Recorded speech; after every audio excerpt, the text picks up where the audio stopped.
Hi, this is Catherine, and welcome back to Taking Tea with Catherine. I'm doing another tea and mystery with my lovely cats and Sherlock Holmes themed mug, drinking Darjeeling tea, because one of the books that I'm going to talk about does have a lot to do with Sherlock Holmes and cats and Darjeeling, or at least somewhat Darjeeling. I like Darjeeling, so any excuse to drink it is fine by me. Hardy and Sons is the one I still have. It's really good. Yeah, so I didn't think I was going to do two tea and mysteries so soon. I usually do about one a month. And technically I'm filming this in February. But the books that I read and that I'm going to talk about today are two books that I finished at the end of January. But so what? There's no rules. Tea and mystery can happen once a week if I want it to. Or it can happen twice a month, or it can happen once every other month, right? There's no schedule to these things, usually. So, yeah, I may do a wrap-up as well for January, but we're not talking about that right now. 4 out of the 9 books I read, however, are mysteries in January. So, in that genre, I'm doing quite well. And I have no complaints. I have been mostly focusing on 2 different things, either or. And or.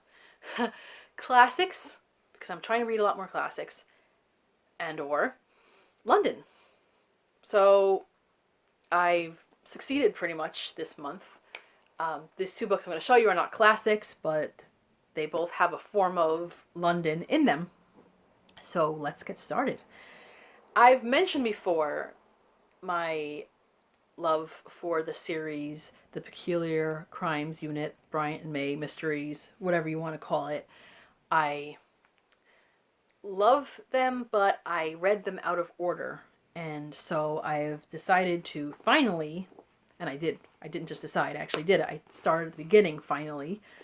But I started reading them a few years back in the middle. So the story behind it is that one day I was with a friend, and I think it was the first time for her to go to Tea and Sympathy. I could be wrong. But first, I can't remember the order. I think first, it was a warm day, so we knew that Tea and Sympathy would have plenty of room, because most people do not go out at 90-degree weather for tea. But if you have air conditioning, I do. And so did my friend. But first, we went to a lovely mystery-based bookshop on Greenwich Avenue, and it was called Partners and Crime. I'd already been to this place a couple times before. I think I went for a Jasper Fforde signing at least once. And it was just, it was right down the block from Tea and Sympathy, and it was such a great place, and it closed close to 8 years ago now. So this happened a while back now, I guess. And it was a shame that it closed, because I think there's room for every bookshop. But that time period was still dealing with, and bookshops are always dealing with, Amazon, with high rents, with e-readers, etc. But at the time, e-readers were really just the thing. People would just scoff at you if they saw that you still bought books. I'm not kidding. People really did for a little while give attitude. They'd be like, dead tree books. And you know what? Things have changed now. People still read on their Kindles, etc., and that's fine. But there's less of the dismissiveness of people who still love to buy books and still love to read on paper. You know what I mean?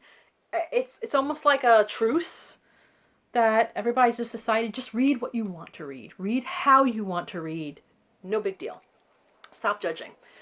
So anyway, but at the time the place was still open, and it was a good time to be there in a sense. Even though we couldn't get into the actual event, they had, at least I think monthly, I'm not sure, they had a thing where behind the shelves, some of the bookshelves, was a secret room, and they played old radio dramas. And so we could still hear them, even though we couldn't be a part of it. We could still hear it going on, which was fun, But while we were there, and I guess I was too busy budgeting to eat at Tea and Sympathy, because it's not necessarily cheap, And I was probably broke, as I always am. And I saw a book that I really liked, and I don't know if I bought any books otherwise, but that day I didn't buy the book that I had my eye on, which was The Victoria Vanishes by Christopher Fowler. And I wanted it, and I mentioned it to my friend just in conversation, but you know how you go to a bookshop and you see things and you just move on. And even though I thought about it, I knew that I could always get a hold of it, and I just didn't think about it. But not long after that, my friend bought it for me.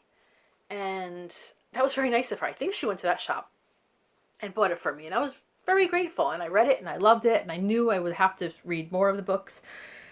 So when I found myself further downtown in the mysterious bookshop, yes, we still have one bookshop that I know of that specializes in mysteries.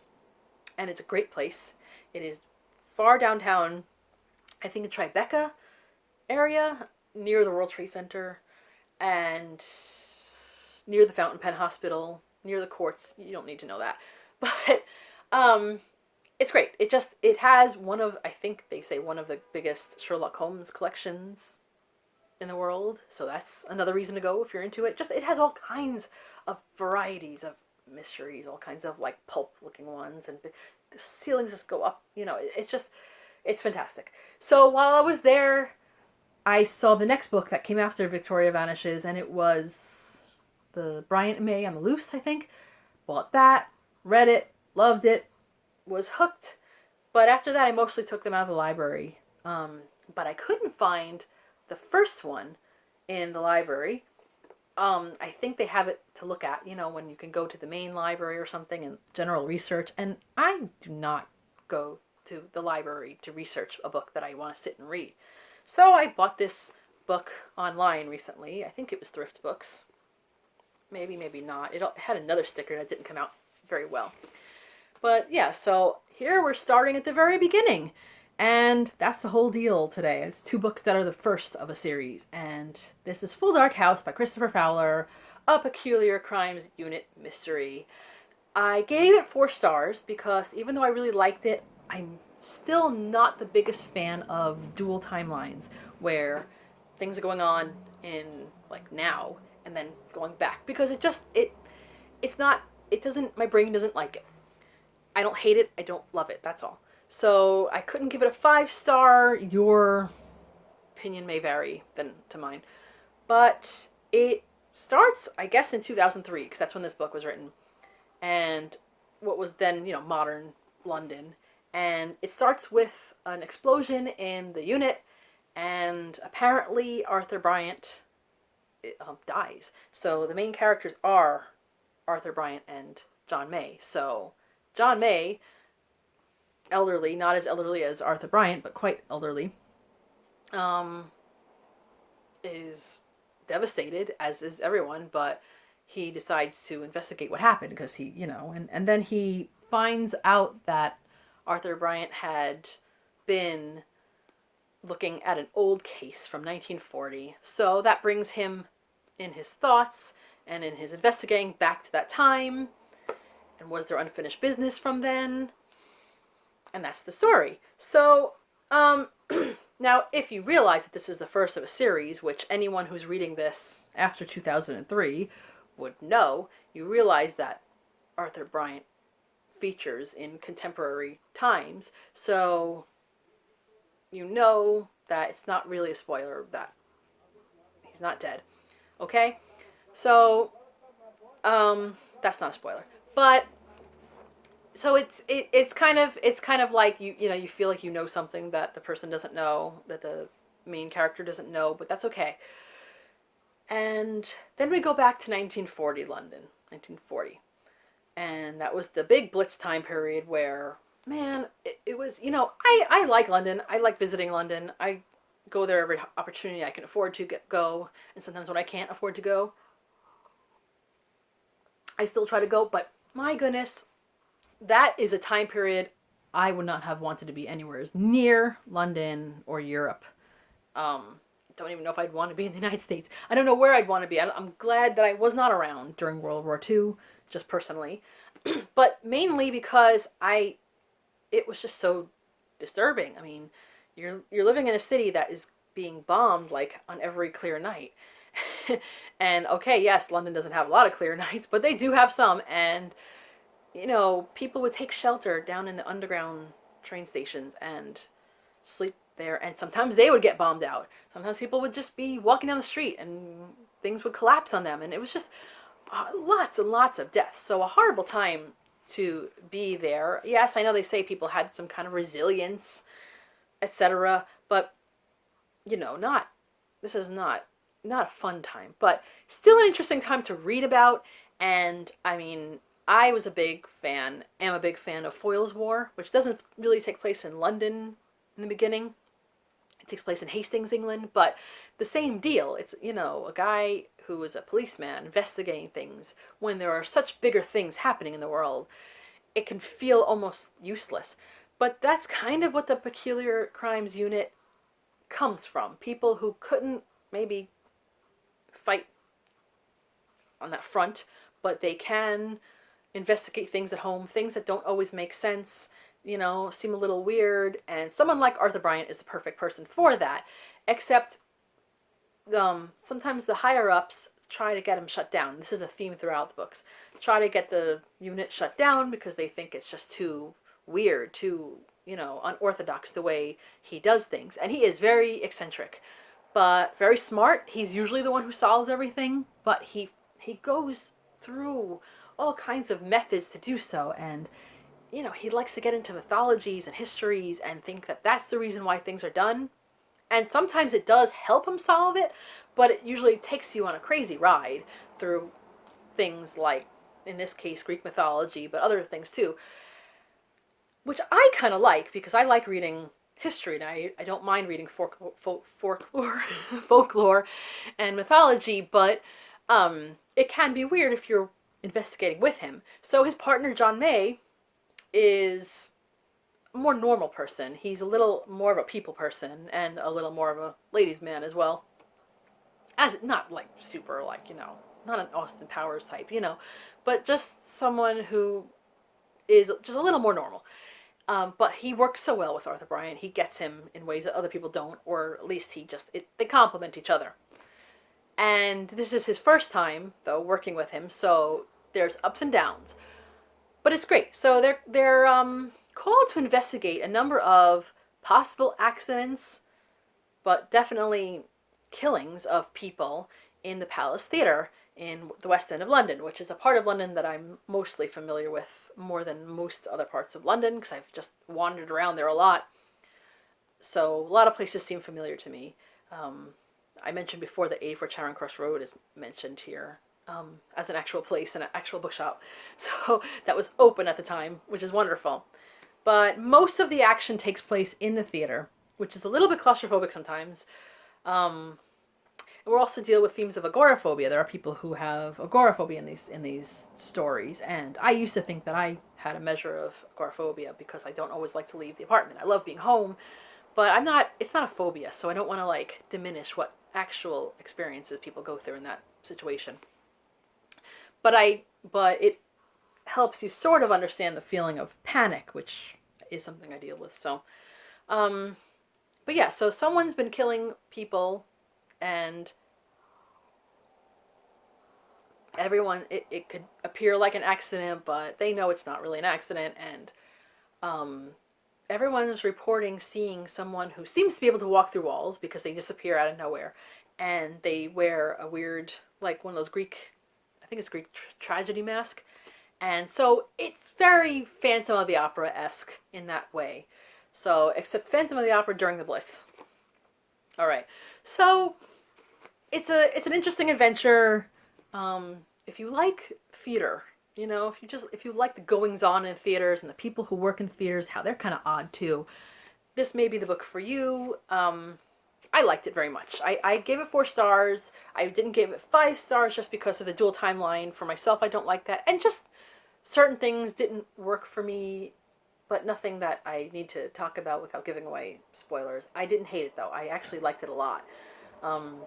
If you love London, this is definitely a book to read because there's so much of that. And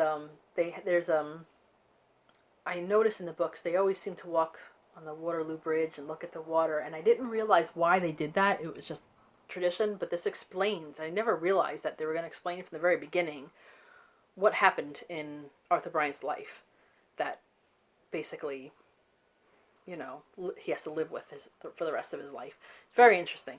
So, yeah, I liked it very much. And another book that's based in London, but not the London that we normally talk about, is Elementary She Read by Vicki Delany. Vicki Delany is a writer. I don't think I've read her books. She's a Canadian writer. She's written plenty of other things, but this is the first in her Sherlock Holmes bookshop mystery. It has all the elements of things that Catherine likes: a cat, teacups, books, Sherlock Holmes. So I knew I was going to like this. There's also a dog. The main character has a dog. So people who think that I'm just in it for cats, I like dogs too. I like reading about dogs.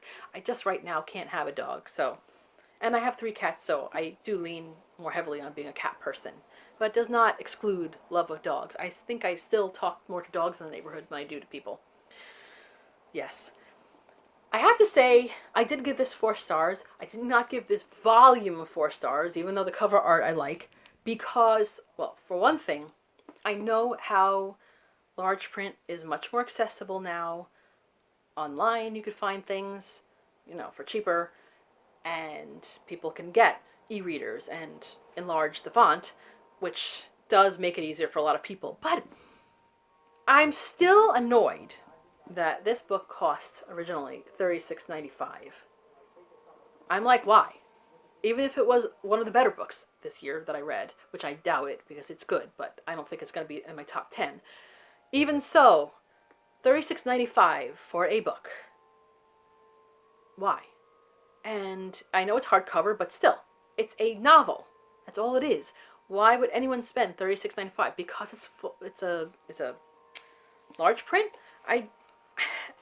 Not enough of a reason. I'm sorry. You can invest in a nice magnifying glass. I don't know. And also there were typos. There were words that were meshed together. So it's like, how dare you? This book should have been at most $20. So that, just when I saw that price, I shouldn't have seen it. That just put me in a angry mode. But I did like the story. It's a very good thing if you like books about Sherlock Holmes that aren't actual Sherlock Holmes mysteries. So the main character, Gemma Doyle, yes, that Doyle, her great uncle, his name is Arthur, but he claims that they're related to Sir Arthur Conan Doyle. There's no proof, I don't think, but she's from England originally, and so is her uncle.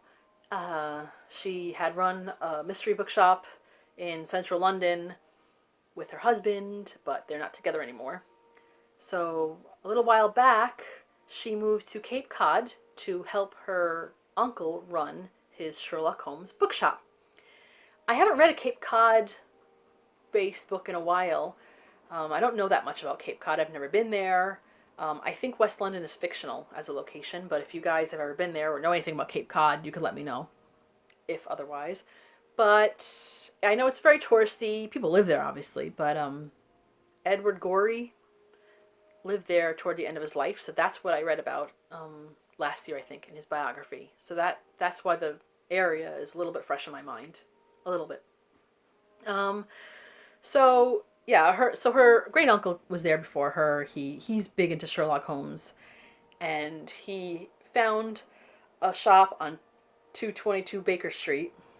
So of course he had to buy that and open up a Sherlock Holmes bookshop. He's basically retired, so he doesn't feature that much in this book. He's just referred to a lot. But she runs the place, and Gemma Doyle, and she knows enough about Sherlock Holmes, but she's not a Sherlockian, you know what I mean, or a Holmesian, or whatever you want to call it. She just knows enough that she can run the place. And she's also turned it into an emporium, which means that it's not just books. There are also knickknacks and touristy Sherlock Holmesy things, Things you might find in the Sherlock Holmes Museum. Yeah. So probably, teacups and stuff like that, busts of actors and cardboard cutouts, bookmarks, etc. And I think she likes her job very much, but she's the kind of person who sees things that other people don't see. She sees details. She figures things out about people. So she's obviously the Sherlock Holmes of the story. Her, not partner, but her friend who runs the tea room next door. It's a kind of an adjoining tea shop. It's called Mrs. Hudson's. Her name is Jane Wilson. So, yeah, you can probably gather who she's basically playing as a counterpart. But anyway, they get along, they run business, everything's great. I love it that there's a tea room. I had one thing because Gemma is obviously a purist about tea, so she goes on about how she knows, and tries to tell people, almost like correct them if they call afternoon tea high tea, which I've tried to do and people just don't love it. I think it would be easier if I said it in an English accent, but that wouldn't work in my case. But she goes on a little bit about how to make a proper cup of tea, and she makes Darjeeling, and she promptly puts milk in it. Now, I'm not drinking it with milk, and I know that there are people who like it with milk, so I'm not going to put it down. But if you're going to say that this is the proper way to make something, and then you do something that's not quite the proper way, it's like talking about the proper glass of wine and using the right glass, you know what I mean, and having it at the right temperature, blah blah blah. This wine, you have to know blah blah blah, where it came from, etc., the vineyard, the year, and then you take it and put it in seltzer and make a spritzer, which, by the way, I like. There's nothing wrong with it, but that's not a proper glass of wine. See what I mean? So that did take me out for a moment. But anyway, I came right back into the story. During an event where there's a bus group that are, there in the shop, a strange woman comes in and leaves behind a magazine that may be of great value. It's one of these old articles of the Strand magazine, which is where the Sherlock Holmes stories were originally printed. So, when Gemma sees that, she and Jane, they decide to find out where this person is and to talk to her. And of course, when they do that, they find her dead. So, who would want to kill this person? Why would they want to kill her? So this is what Gemma wants to find out. But on top of that, she also knows that she's in some trouble because the cops look at her as, why were you there? What's your interest? There's one particularly stubborn cop who just has her eye on Gemma the whole time, which is what happens in these books. There's always that kind of case. But it's a good story. Even though obviously there's some danger to it and there's, death and whatever, it has a summery coziness to it, because Cape Cod and the nice weather, all these tourists sitting down by the water, going to nice little restaurants and stuff. There's something very relaxing about that. So I thought it was a good book. It ticked all the boxes that I like in a mystery story. And of course the whole deal of loving Sherlock Holmes doesn't hurt. So yes, I do recommend it, just not the large print version if you can help it. Unless you find it in Book Off for like $1. Yeah. So that has been Tea and Mystery for now. 2 Londons. But yes, and debuts. So we have a theme going on. So let me know if you guys have read it, if you like these books, if you want to read these books or not. You guys like Darjeeling? Any comments about Darjeeling? And how do you take it? If you take it with milk, I have no problem with it. Just don't be pedantic about how it should be drunk. I'm a little pedantic, I know that. If you like talking about teas and mysteries and these kind of things, please subscribe. This has been Catherine from Taking Tea with Catherine. Have a lovely tea and mystery-filled day. Bye.